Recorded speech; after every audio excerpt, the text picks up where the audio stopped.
সচেতন নাগরিক ফোরাম জামালপুর কর্তৃক আয়োজিত 3 দিনব্যাপী তাফসীরুল কোরআন মাহফিলের দ্বিতীয় দিনে সম্মানিত সভাপতি আলহাজ ডাক্তার এম.এ.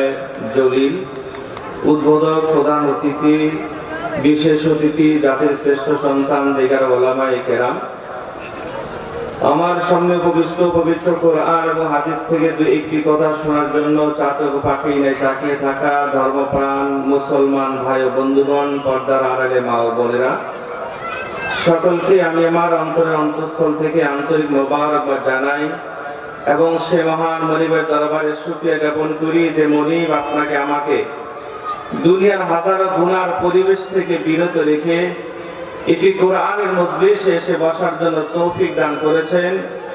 এই মজলিসটা কেমন মজলিস, যে মজলিস সম্পর্কে বলা আছে আল্লাহর নবী জনাব মুহাম্মদ রাসূলুল্লাহ সাল্লাল্লাহু আলাইহি সাল্লাম একদিন মসজিদে নববীতে প্রবেশ করে দেখলেন সাহাবী আজমাইনেরা কোরআন হাদিসের আলোচনা করছেন, জিকির করছেন।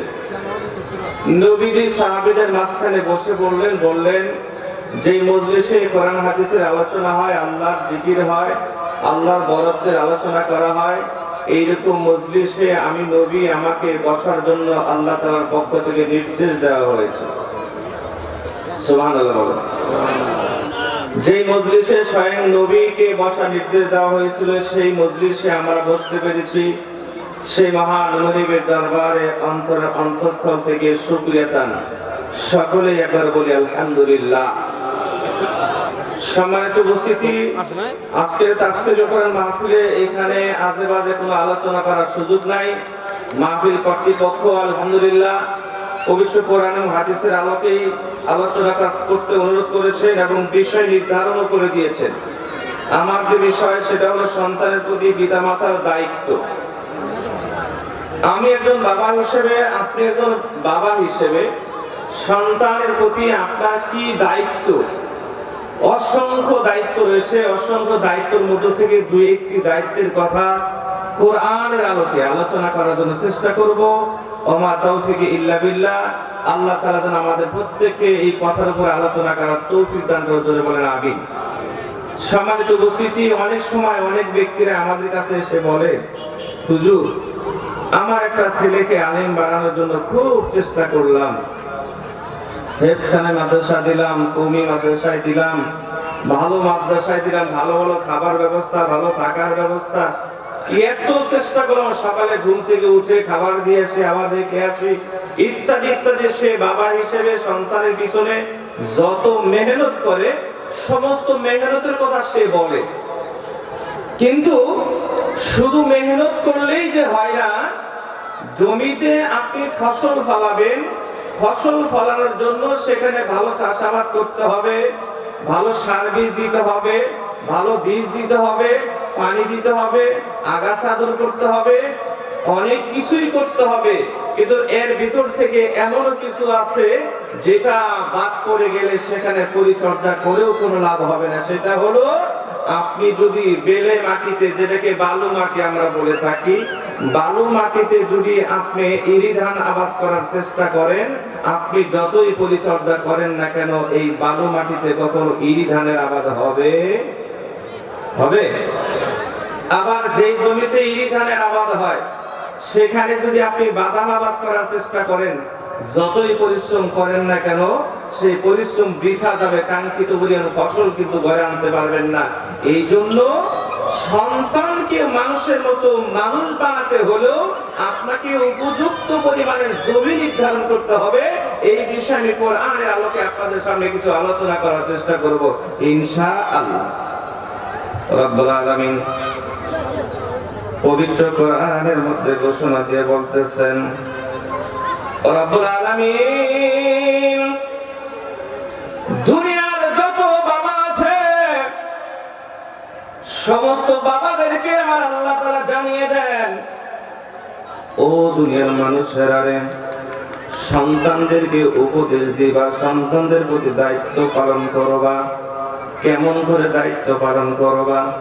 সন্তানের জন্য দায়িত্ব পালন করার জন্য যুগে যুগে যত বাবা ছিল, সমস্ত বাবার মধ্য থেকে একজন বাবা সন্তানকে যে উপদেশ দান করতেছিল, সেই উপদেশগুলি আমার আল্লাহ রাব্বুল আলামিনের দরবারে এত ভালো লেগেছিল, এত পছন্দ হয়েছিল যে আমার আল্লাহ রাব্বুল আলামিন ওই উপদেশগুলি উম্মতে মুহাম্মাদের জন্য কোরআন শরীফে দান করেছেন। সুবহানাল্লাহ। যেই বাবার উপদেশ আমার আল্লাহ তাআলা কোরআন শরীফে দান করেছে, সেই বাবা নিশ্চয় সাধারণ কোনো বাবা না। আর সেই বাবা সন্তানকে যে উপদেশ দিচ্ছিলেন, সেই উপদেশগুলি যদি আপনাদের সামনে আমি বলি, আমার মনে হয় এইটুকুই না, বেশি কিছু প্রয়োজন হয় না।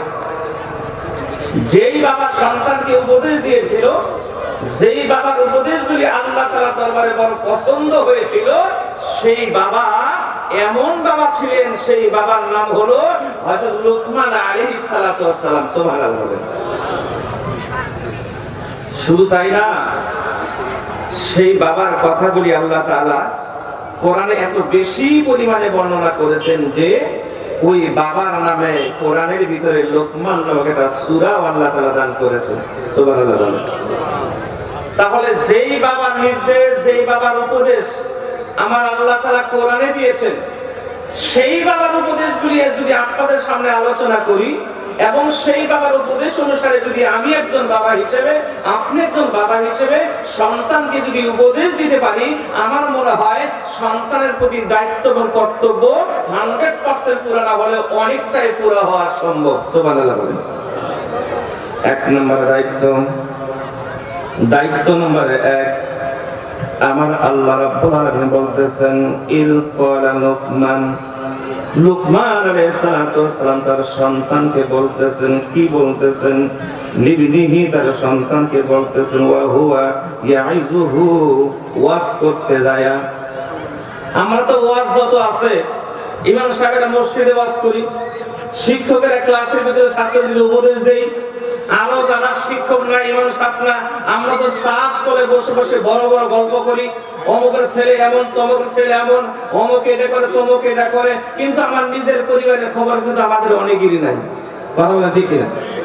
তাই যত ওয়াজ শুধু মসজিদে, যত ওয়াজ শুধু শ্বাস চলে, যত নীতি বাক্য ভালো ভালো বক্তব্য শুধু শ্বাস চলে রাস্তাঘাটে, এখানে সেখানে দিলে হবে না, ওয়াজ কিন্তু নিজের ঘরের মধ্যেও করতে হবে। হযরত লুকমান আলাইহিস সালাতু ওয়াস সালাম ইয়াইযুহু, অর্থাৎ তিনি তার সন্তানদের সামনে ওয়াজ করতেছিলেন। সুবহানাল্লাহ বলেন। লুকমান আলাইহিস সালাতু ওয়াস সালাম বলতেছেন, কি ওয়াজ করতেছিলেন? ইয়া বুনাইয়া, হে আমার সন্তান। সন্তানকে বলতেছে, হে আমার সন্তান, লা তুশরিক বিল্লাহ। সন্তানের প্রতি লুকমান আলাইহিস সালাতু ওয়াস সালামের 1 নাম্বার নির্দেশ, 1 নাম্বার পরামর্শ, 1 নাম্বার উপদেশ হলো লা তুশরিক বিল্লাহ। জীবনে কোনদিন আল্লাহ তাআলার সাথে শরীক করতে পারবা না। সুবহানাল্লাহ। আল্লাহর সাথে শরীক করা যাবে না। আজকের ওয়াজ মাহফিলটা কিন্তু অন্য 2-1টা মাহফিলের সাথে কিছুটা হলেও ভিন্ন। আমরা আরো অনেক জায়গায় বিভিন্ন জায়গায় ওয়াজ করি, সেই ওয়াজের ময়দান আর আজকের ওয়াজের ময়দান কিছুটা হলেও ভিন্ন আছে। এখানে যে কথাগুলি হবে সরাসরি কোরআন থেকে হবে, এখানে লাইনি বদলে কিচ্ছা এখানে চলবে না, সরাসরি কোরআন থেকে হবে। এবং কথা বলি আমরা চেষ্টা করব, বক্তা এবং শ্রোতা আমার প্রত্যেকেই কথাগুলি বাড়িতে নেওয়ার জন্য চেষ্টা করবো, ইনশাআল্লাহ। সকল বলি ইনশাআল্লাহ। নাম্বার 1, লুকমান আলাইহিস সালাতু ওয়াস সালাম সন্তানকে যে উপদেশ দিয়েছিলেন, 1 নাম্বার উপদেশ হলো আল্লাহ তাআলার সাথে কাকে শরীক করবে? জোরে বলে, শরীক করবে না। শরীক কিভাবে হতে পারে? বিভিন্ন ভাবে হতে পারে। আমরা বলে থাকি লা ইলাহা ইল্লাল্লাহ। এই লা টান্ডা যখন দিয়েছি, লা মানে কি? নাই। কি নাই? জীবন কেউ দিতে পারে? আল্লাহ ছাড়া কেউ জীবন দিতে পারে? কথা বলেন, জীবন দিতে পারে? আল্লাহ ছাড়া কেউ রিজিক দিতে পারে? এখন এরকম বলতে বলতে বলতে বলতে যখন এমন এক জায়গায় চলে আসবো, আমি যখন বলবো আল্লাহর দুনিয়াতে, দুনিয়া সৃষ্টি করেছেন আল্লাহ, আলা লাহুল খালক ওয়াল আমর, এই দুনিয়া হলো আল্লাহ তাআলার হুকুম চলবে আল্লাহর, অতএব বিধান হবে আল্লাহর জমিন প্রতিষ্ঠার জন্য, দিন প্রতিষ্ঠার জন্য, এই দুনিয়া পরিচালনার জন্য হুকুম চলবে আল্লাহর। জোরে বলেন ঠিক কিনা? এখন এই যে 30 পারা কোরআন এবং হাদিস, এটা হলো আমাদের সংবিধান। এই সংবিধান দ্বারা একটা পরিবার চলবে, এই সংবিধান দ্বারা একটা সমাজ চলবে, এই সংবিধান দ্বারা একটা থানা চলবে, জেলা চলবে, বিভাগ চলবে, দেশ চলবে। শুধু তাই না, সংবিধান দ্বারা পুরো পৃথিবী চলবে। এই সংবিধানকে যারা মানে না, যারা বলো আমরা নিজেরা বানিয়ে বানিয়ে সংবিধান বানিয়ে আমরা রাষ্ট্র পরিচালনা করব, ওরাও কাফের। ওদেরকে যারা সাপোর্ট করে ওরাও কাফের। ধরে বলেন না? কিভাবে হলো? যে আল্লাহ তাআলা যেহেতু বিধান দিয়েছেন দেশ চালানোর জন্য, ওর সাথে আমরাও একটা বানাইলাম, তাহলে আল্লাহ তাআলার সাথে কি সিমিলারিটি হয়ে গেল? আল্লাহ বানাতে পারে, আমরাও বানাতে পারি। অথবা এমনও হতে পারে আল্লাহ যে বিধান দিয়েছেন এটা আমাদের বাংলাদেশে চলে না ভাই, এইটা চলে না। তাহলে কি করতে হবে? চলো আমরা একটা সংবিধান প্রণয়ন কমিটি বানাবো, বানানোর পরে সেই সংবিধান অনুসারে দেশ চালাবো। এইটাই ভালো কোরআনের চাইতে, কোরআনের চাইতে ভালো। অর্থাৎ কোরআন চলে না, আমরা নিজের একটা বানাবো। এইরকম সিদ্ধান্ত নিয়ে সংবিধান দ্বারা প্রণয়ন করে সংবিধান অনুসারে যারা দেশ চালায়, তাদেরকে যারা সাপোর্ট করে, তারা প্রত্যেকেই কাল কিয়ামতের ময়দানে আল্লাহ তাআলার আদালতে কাফের কাফের কাফের। তাদের কোনো ইবাদত আল্লাহর দরবারে কবুল হবে না। জোরে বলেন নাউযুবিল্লাহ। আল্লাহ তাআলা বলেন ওয়ামান লাম ইয়াহকুম বিমা আনজালাল্লাহু ফাউলাইকা হুমুল কাফিরুন। আল্লাহ যা নাযিল করেছেন এই বিধান অনুসারে যারা ফয়সালা করে না, চুরি করার দায়ে হাত কেটে দেওয়া হবে, জিনা করলে সঙ্গে সারা করা হবে। এই কোরআনের বিধান কি আমাদের দেশে আছে? কথা বলেন আছে? যেটা নাই এটাকে পিছনে রেখে নতুন বানিয়ে যারা রাষ্ট্র পরিচালনা করছেন, তাদের জীবনে তাহাজ্জুদের ইবাদত থাকতে পারে, কোন ইবাদত আল্লাহর দরবারে কবুল হবে না। নাম্বার 1 নির্দেশ হলো লা তুশরিক বিল্লাহ, আল্লাহ তাআলার সাথে কাকে শরীক করা যাবে না। যারা শরীক করে তাদের সাথে চলাও যাবে না, যারা শরীক করে তাদেরকে সাপোর্টও করা যাবে না। আল্লাহ তাআলা আমাদের প্রত্যেককে হেফাজত করুন। জোরে বলেন আমিন। আমিন। সংক্ষিপ্ত আলোচনা করছি। নাম্বার 2, লোকমান আলাইহিস সালাম সন্তানকে উপদেশ দিতে যায়। লোকমান আলাইহিস সালাম বলতেছে, ইয়া বুনাইয়া ইন্নাহা ইন তাকুম মিসকালা হাববাতিন মিন খারদালিন। প্রত্যেকটা উপদেশ দিতে যায় একটু খেয়াল করবেন, কোরআনের প্রতিটি শব্দের মধ্যে আমাদের জন্য এতটুকু উপকারিতা, এতটুকু নসিহত রয়েছে যে প্রত্যেকটা শব্দে শব্দে খেয়াল করতে হবে। লোকমান আলাইহিস সালাম সন্তানকে যতগুলি নির্দেশ দিলেন, প্রত্যেকটা শব্দের প্রত্যেকটা নির্দেশের আগে ইয়া বুনাইয়া শব্দ ব্যবহার করলেন। হে বৎস, হে বৎস, হে সন্তান, হে সন্তান। সন্তানকে যখন কথা বলবেন, কথা বলার সময় যদি বলেন বাবা, সন্তান খুশি হয়। এই ছেলে সম্বোধন করবেন, বাবা, বাজান, হে আমার ছেলে, হে আমার বৎস। এইরকম করে সম্বোধন যতবার করবেন, সন্তান আপনার সম্বোধনের প্রতি তত বেশি আগ্রহী হবে। যদি বলেন এই শরীর মধ্যে গলির মধ্যে, এই আব্দুল্লাহ কি করছ, এইভাবে বলবেন, আপনার উপদেশের প্রতি সন্তানের মনোযোগ কমে যাবে। এই জন্য লোকমান আলাইহিস সালাম সন্তানকে যতগুলি উপদেশ দিয়েছেন, প্রতিটা উপদেশের আগে ইয়া বুনাইয়া, হে আমার সন্তান, হে আমার বৎস বলে সম্বোধন করেছেন। সুবহানাল্লাহ বলেন। হযরত লোকমান বলেন,